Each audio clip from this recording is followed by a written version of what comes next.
All right, guys. We're going to continue our lesson from yesterday about air masses, and we're going to continue on to this idea about weather fronts. So we're going to be talking about the four different weather fronts, which will happen pretty regularly around here and everywhere across the world.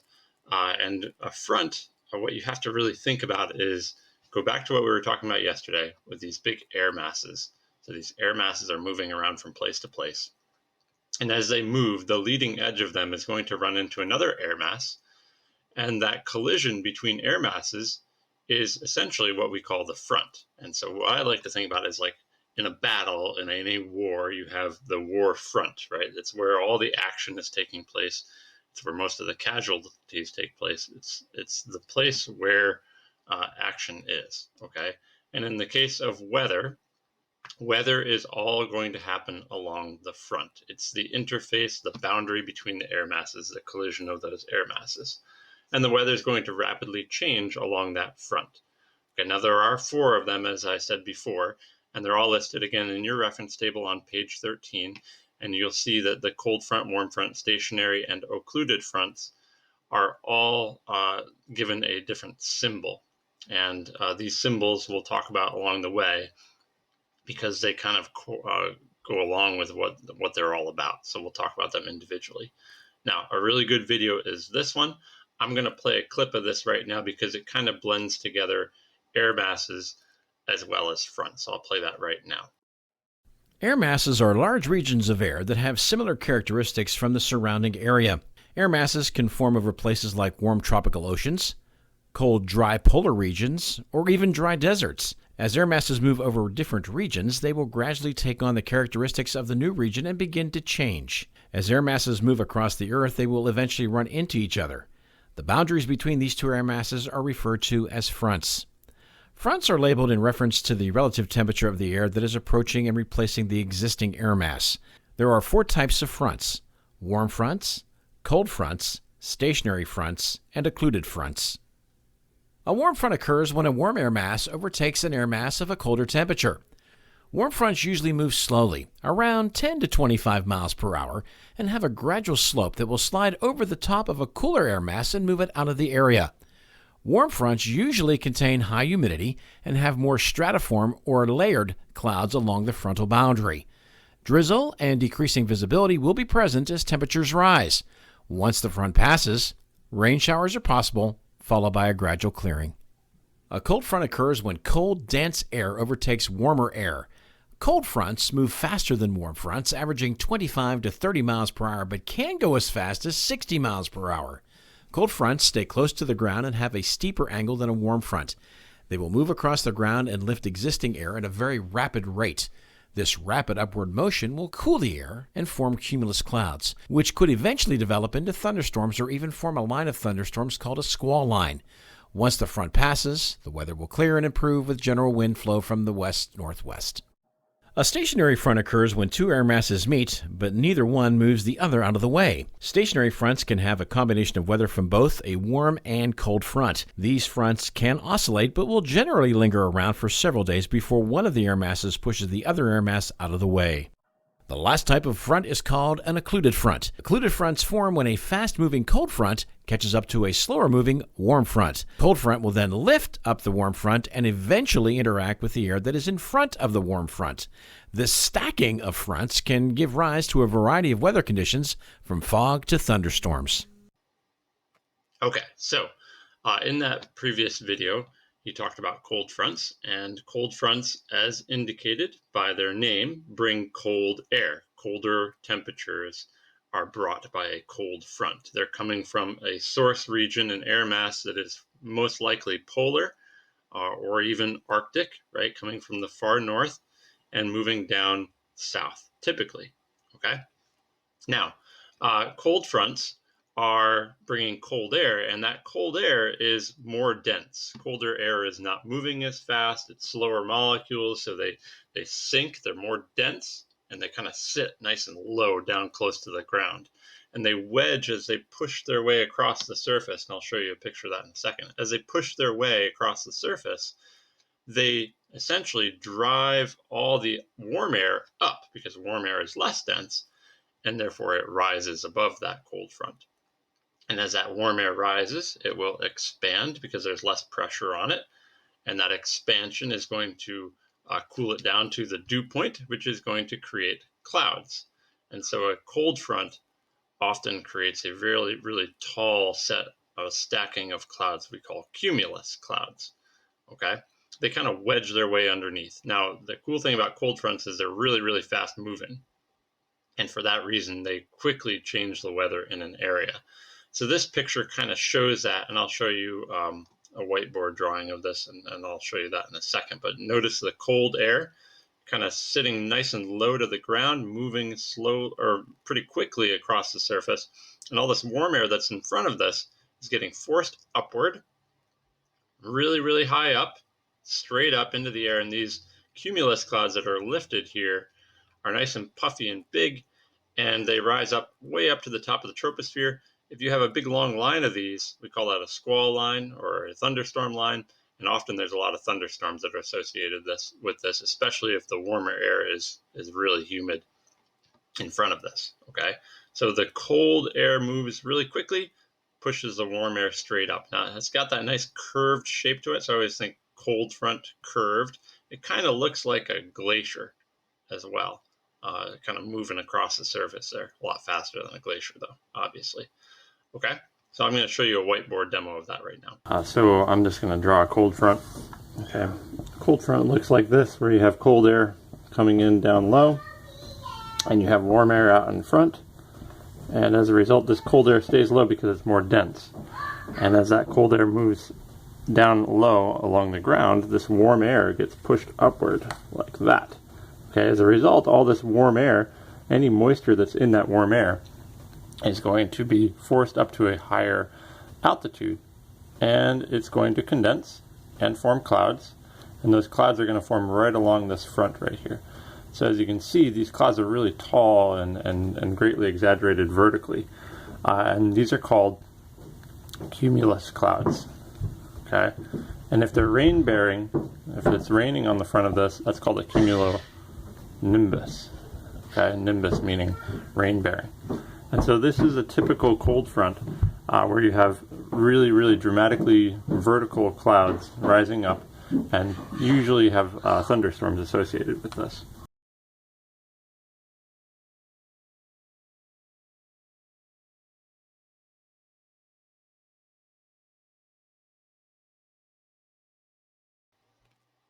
All right, now, again, with cold fronts, they're passing really quickly. It only takes a couple of hours maybe for it to pass through. The precipitation that happens, if there is any, it's going to be really, really quick. So maybe, 20 minutes, half an hour of rain, up to 2 hours maybe at the most, and then it's over with. So it's a really quick moving storm, typically a thunderstorm in the summertime because you have much more humid air in the summertime. Okay. With it, a cold front obviously is going to bring colder air. So behind it, after the cold front comes through, it's going to be a lot colder the next few hours after that, next few days after that. And you're going to have what's called higher atmospheric pressure, which we're going to talk about in a separate lesson. Okay, so cold fronts kind of look like this.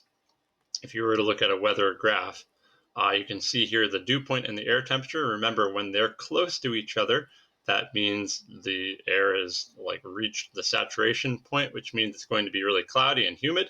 And you can see that's happening right here. It's probably raining right around here, okay, on November 30th. And look at the air pressure, it's really low. Okay, so once the cold front comes through, look at the temperature, it drops dramatically. The dew point drops a lot, and now the air pressure rises. Notice the the temperature and the dew point are separated from each other now, so it's probably not raining anymore after the cold front went through, but look at the temperature drop. It went from about 15, 20 degrees Celsius down to about 0 degrees Celsius. And that's actually kind of what's happening outside. Yesterday, we had about 75 degrees Fahrenheit, and now today it's dropped down to about 45 and it's raining out there. Okay, so a cold front is moving through our area, actually a series of cold fronts that are moving in from north of us in Canada. Okay, this is a map. This shows you actually a picture of New York State and a cold front that moved through here back in April of 2014. Now, I've left this up here because it's a really interesting one. That day, I remember it vividly. We were at school and it was super warm out. It was like in the 60s in the middle of April, so everybody's all excited about it. Okay. And it was sunny and really nice. And I remember the seniors went outside. They were eating their lunch outside. This is before our modern cafeteria, the dining center as we have it now. So they were outside eating and hanging out there. And then it started to rain after lunch. And then after it started raining, the temperature dropped dramatically from the 60s down to the 30s, and that rain turned into snow. And we had like an inch of snow by the end of the day. So it was kind of crazy. It was like really, really warm to really, really cold. And you can see all the cold air behind this cold front hanging out over here. Now, one really, really important thing about this is the idea that, like, when you have a cold front like this, where is all the precipitation happening? Remember, where air masses collide, that's where the action takes place. So all the precipitation is going to happen right along this front line.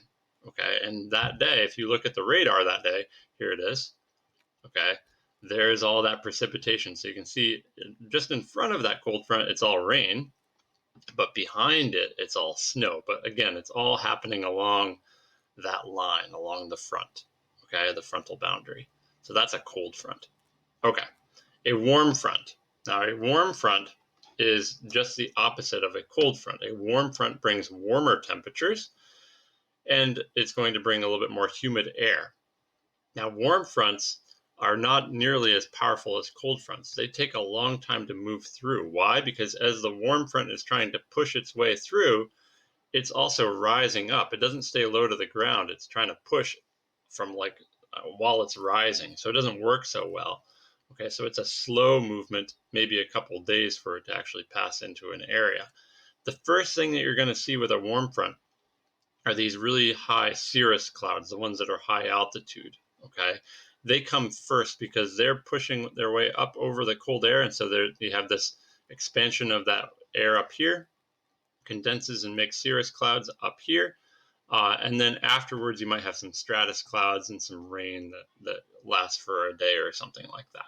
Okay, so a warm front, again, is bringing warmer temperatures, not nearly as fast moving. Okay, so as this climbs, this is the warm front. It's kind of a slope like this. Here's the cold air sticking low to the ground because it's dense, and here's the warm air pushing its way up and over. So it's a really slow, dramatic push over a few days' time.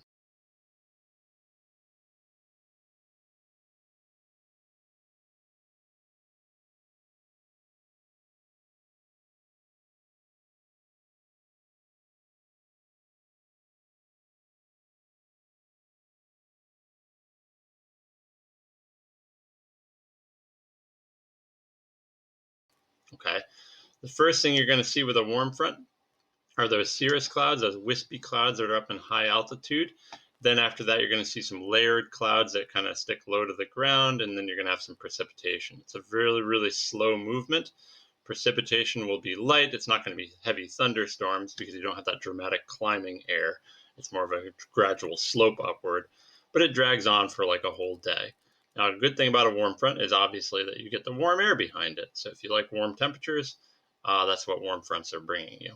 Okay, and often humid air too, low pressure air, which is fairly cloudy. And we're going to talk about, again, pressure later on.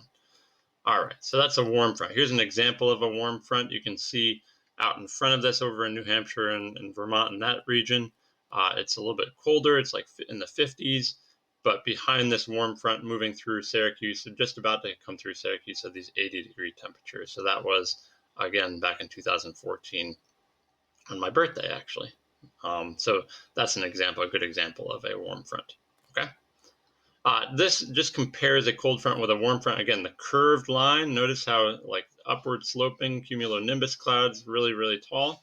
And then you have this long drawn out warm front here that has a series of clouds, the cirrus clouds first, then the altostratus and the stratus and the nimbostratus with all that rain that happens afterwards. A really gentle lifting of this. Okay.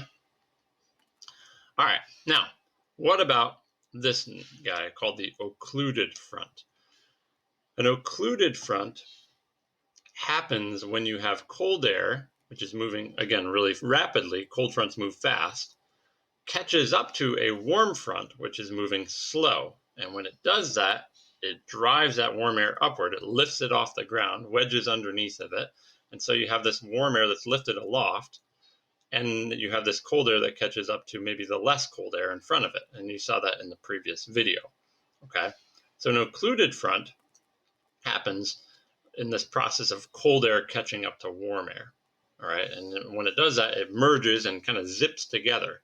Now, an occluded front, when you look at them on a weather map, they're often colored on a weather map. But notice the cold front, the triangle, and the warm front, this half circle.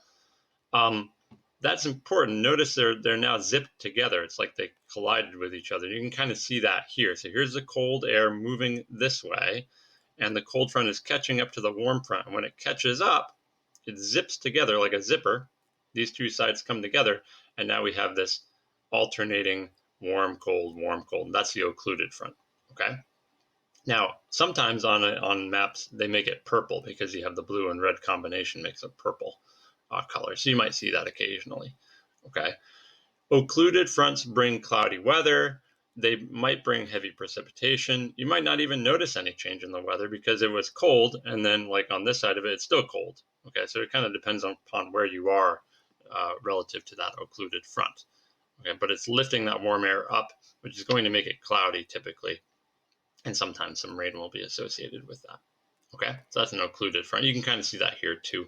Again, the cold air moving underneath catches up to the warm front, which is that sloping one, that line, and it lifts all the warm air up, making clouds, and you might get some precipitation associated with this.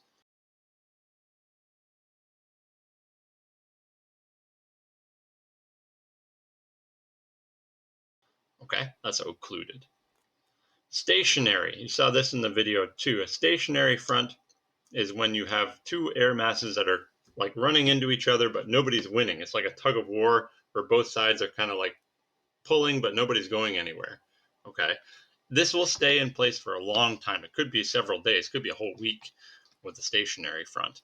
And finally, eventually, one will kind of win out and push the other one out of the way. But you're going to have weather that is really random, wind that's going to blow in random directions. You might have clouds one day, and then it might be kind of sunny, and then it'll be cloudy. And in this case, it's stationary really indicates what kind of weather you're going to get. It's just stuff that lingers around for a long time, no real change in the weather for a long period of time. And that's because both of these air masses are kind of just sliding past each other rather than running into each other. Okay. And you can kind of see that here. They're pushing toward each other, but nobody's really winning. It's kind of unpredictable weather, rain and clouds, maybe some sun, but nothing really changing for a series of days.